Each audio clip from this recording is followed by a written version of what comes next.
Estamos de volta com o programa Panorama Jurídico. Agora para entrevistar o desembargador federal do trabalho, Davi Alves de Melo Júnior. Também é diretor da Escola Judicial, EJUDE 11. Bom dia, desembargador.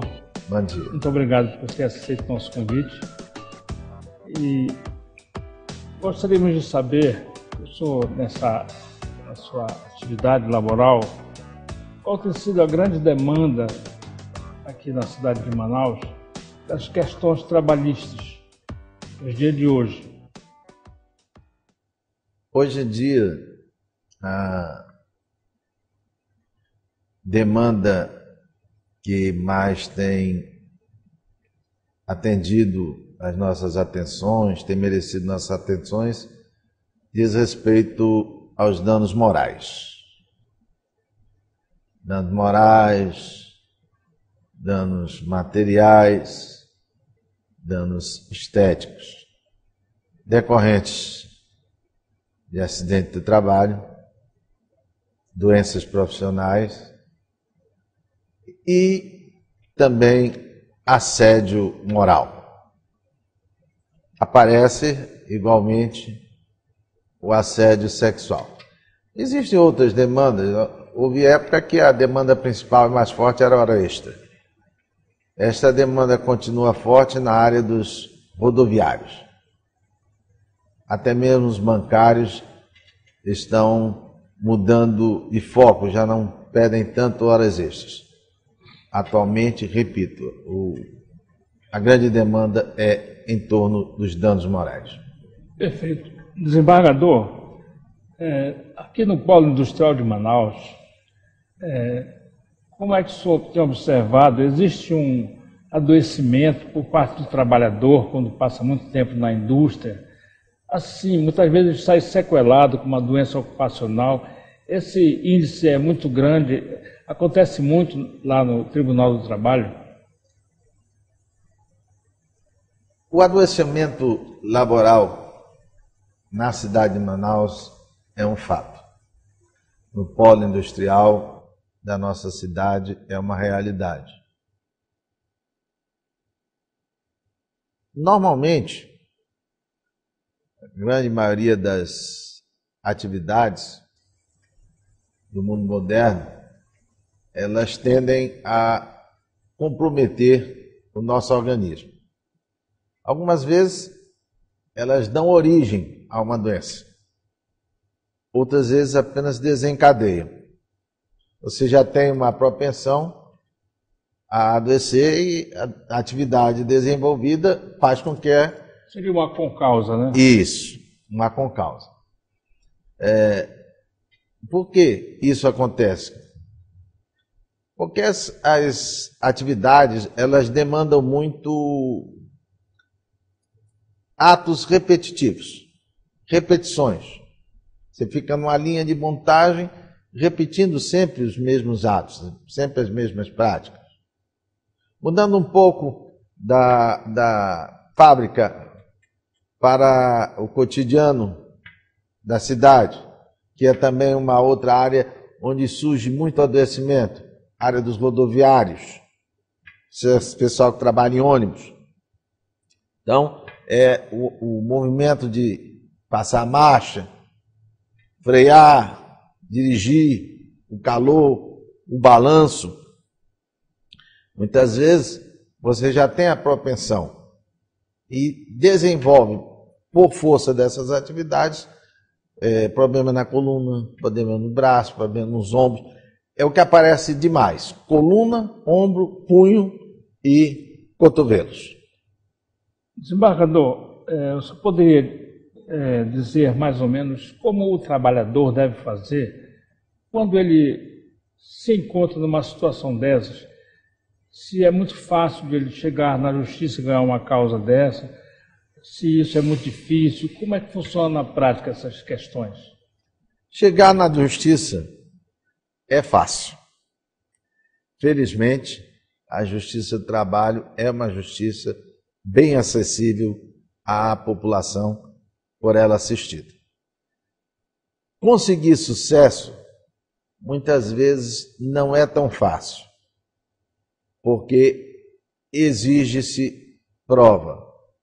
E a prova da doença laboral, do adoecimento, é, via de regra, por intermédio dos laudos, das perícias, perícia de médico, perícia de engenheiro do trabalho. E o que acontece também, o trabalhador pensa que tem uma doença laboral ou alega ter uma doença laboral, mas acaba sendo constatado pelo laudo que aquela atividade não tem nada que contribua para a doença dele, nem que tenha surgido, nem que tenha tenha deflagrado o processo. Então, muitas vezes a pessoa está sentindo uma dor de cabeça, supõe que seja do trabalho, mas na verdade é uma coisa natural da própria pessoa, uma enxaqueca ou algo parecido, e perde. Nessas oportunidades não é de ficar decepcionado, é porque realmente não tinha que conseguir. Então a prova não é muito fácil, sobretudo em virtude da exigência da prova técnica. Perfeito. Desembargador, quando o juiz requer um laudo de um perito de sua confiança, que o perito informa desse laudo que aquela doença não tem nexo de causalidade com atividade laboral. O juiz ele está obrigado a acompanhar o raciocínio do laudo ou ele tem a sua própria convicção e ele pode dar uma decisão independente do resultado do laudo? É sabido que o juiz não tem formação médica, não tem formação na área de ciências da saúde. A formação do juiz é a ciência jurídica. Então, o principal fundamento de prova do juiz quando avalia um problema, um pedido decorrente do dano moral,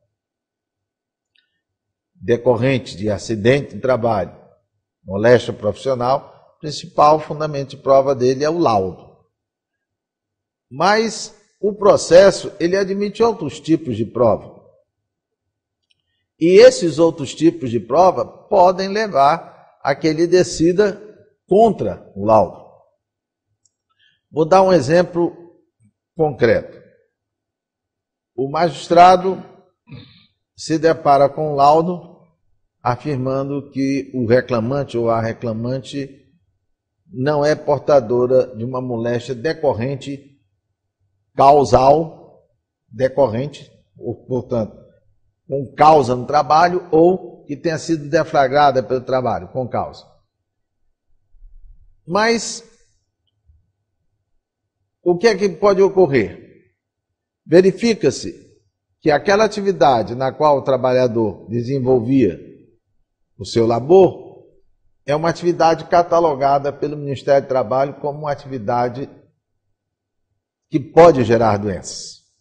É um outro ponto no qual o magistrado pode se apegar.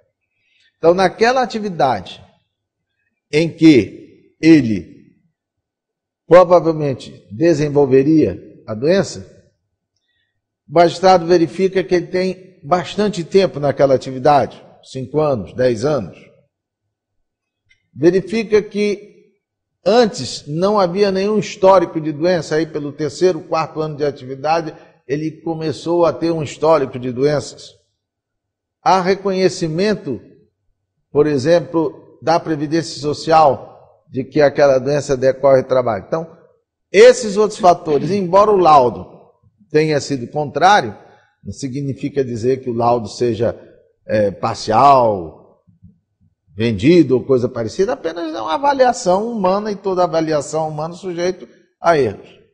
O laudo não foi preciso e então o juiz se apoia nas outras provas e pode reconhecer o direito ao dano. Ótimo. Desembargador, digamos que em um caso hipotético o juiz verifique, digamos que o perito informou que existe o nexo de causalidade, que houve realmente uma relação da doença com a atividade, como que o juiz quantifica o valor do dano material ou moral? Qual o critério que é utilizado para o juiz determinar essa quantificação do valor da indenização? Existem alguns parâmetros objetivos que nós costumamos usar em nossos julgamentos na primeira turma. TRT é dividido em 3 turmas, eu sou da primeira turma. Nós observamos muito o tempo de serviço na empresa e também os danos que tenham sido causados ao empregado pela doença adquirida ou deflagrada. É levado em consideração, por exemplo, o potencial da empresa, sim, a extensão da lesão para quantificar, sim, também? Sim, o potencial da empresa é muito importante, né? Porque se por um lado temos a doença do empregado, por outro lado ele não é o único empregado daquela empresa. E não adianta você condenar a empresa a pagar ao empregado 2 milhões de reais e depois quebrar a empresa. E os outros como é que ficam? Tem sentido, é verdade. Então, também é levado em conta o potencial econômico da empresa. Empresas mais sólidas, a condenação tende a ser mais expressiva e as menos sólidas, há uma adequação natural para cada caso. Um caso de uma doença irreversível ocupacional, por exemplo, uma perda auditiva, muitas vezes é irreversível, não tem retorno, a pessoa não vai ficar mais com a sua audição perfeita. Essa indenização, ela se torna maior um pouco ou o critério é o mesmo? Sim. A perda funcional, seja ela qual for, auditiva, visual, de mobilidade, perda de membros, ela sempre faz agravar a penalidade. Mas eu devo esclarecer logo, assim, a título de ilustração e de exemplo, que o mais comum, o dano moral mais trivial é mesmo aquele que busca reparação por problemas de ombro e de coluna, sim, que não levam à incapacidade. Perfeito.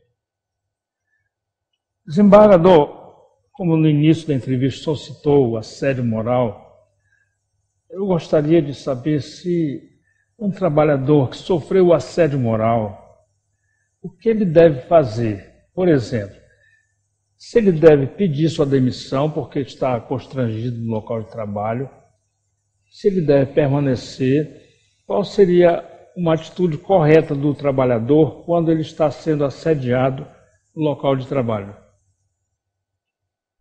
Para o trabalhador pedir para sair ou considerar rescindido, encerrado o seu contrato de trabalho em virtude de uma situação de assédio, ele precisa ter cuidado, pois assim como o empregador precisa provar a justa causa que comete, também o empregado precisa demonstrar para o juiz, para o juízo, que o empregador cometeu essa justa causa, que é o caso do pedido da rescisão indireta, que se diz, que é quando o empregador dá justa causa para a rescisão do contrato de trabalho. E qual seria essa justa causa? Justamente o assédio. Então tem que ir até um ponto que esteja insustentável e que ele consiga provar. Então, o trabalhador ele tem que provar que existiu o assédio moral, sim, né? Assim como o assédio sexual também, né? Se houver, provar que é difícil, né? A prova tem que ser testemunhal, documentos, alguma forma que convença o juiz realmente de que houve aquele assédio. Toda e qualquer prova lícita. Certo. Aí o senhor talvez me perguntasse, e qual é a mais comum? A prova testemunhal. No caso da prova do assédio moral, ele tende a ser mais facilmente provado por ser uma coisa mais ou menos pública. Quando você repreende um empregado em público, tem plateia, né? Exato. Agora, se o assédio é dissimulado, que também pode ser dissimulado por intermédio de ordens internas, de remanejamento de funções, uma coisa mais dissimulada, é um pouco mais difícil. Assédio sexual é mais difícil ainda, porque é uma situação que muitas vezes se dá entre só duas pessoas. Duas pessoas, verdade. Desembargador, digamos que o trabalhador leva esse problema para a Justiça do Trabalho. Chegando lá, ele consegue comprovar na prática, na audiência, que houve realmente o assédio. Então, se ele pedir uma rescisão indireta, tudo bem, ele vai conseguir todas as verbas rescisórias, como se ele tivesse sido mandado embora. Mas quanto ao dano moral, como é que seria? Ele teria direito a um dano moral e material por ter comprovado que ele foi assediado moralmente? Sim, tem.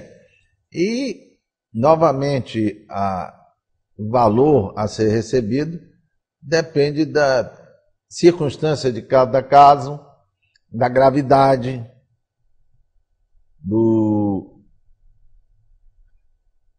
poderio econômico da empresa. Eu poderia, assim, só para dar um exemplo de assédio moral, que geralmente dá margem a uma boa indenização.